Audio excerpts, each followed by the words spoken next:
Hi, welcome to another episode of the Late Aesthetics Show with me, Vanessa Lana Brown. Today we're going to be doing a couple of solo episodes because we have had my followers and subscribers message in key topics that they would like my expert opinion on. So we're going to start with Ozempic. Ozempic is very, very heavily marketed. It's almost become a household name, and there's so many misconceptions with Ozempic. So we're going to go through some questions, and I will do my best to answer them and give my expert opinion on them. So one question is, I've heard there's a rise in fake Ozempic. How can I make sure that mine is real? So one of the things that you really need to make sure you're doing is you're visiting a trusted pharmacy or a trusted clinic.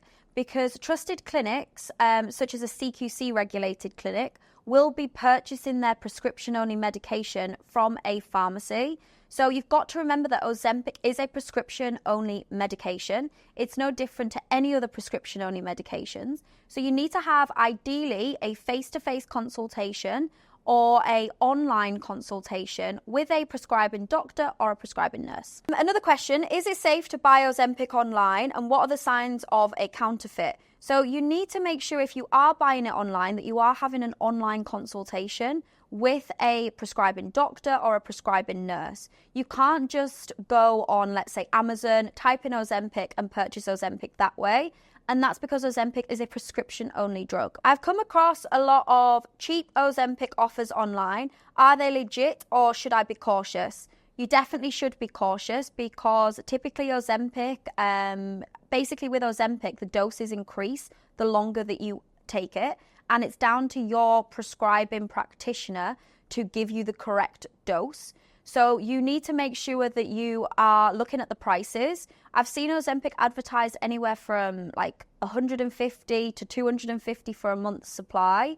So you need to make sure if it's something around the 50 to 75 pounds mark, it's likely to be counterfeit. Another question. A friend of mine tried Ozempic, but it didn't seem to work. Could it have been a fake? Yes, it may have been a fake, but if it was a fake, there would probably likely be other side effects to it, such as nausea, bloating, a lot of other side effects. So it could be a fake, or maybe you just weren't on the right dose. Is there really a black market for Ozempic? And how can I avoid getting scammed? So I've seen a big trend actually on TikTok recently about teenagers and young adults, because they can't purchase Ozempic due to the supply and demand issue with it. They are looking for fake options. And that's quite worrying. So I've seen like products where, for example, you have to mix the solution yourself at home.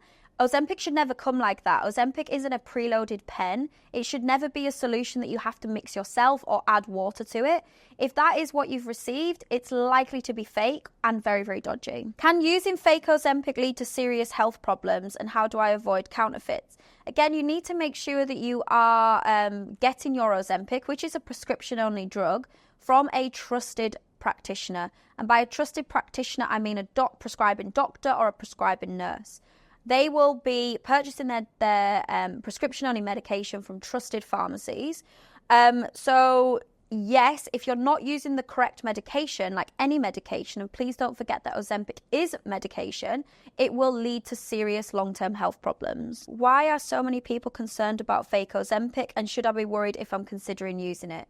Again, providing that you're receiving your prescription, following on from a consultation from a prescribing doctor or a prescribing nurse, there should be no problems, because your trusted physician will guide you through how you should use that prescription-only medication. So that's it for today's Q&A on Ozempic. Stay tuned for some more Q&As, and if there's any topics that you'd like covered, please put them in the comments section below.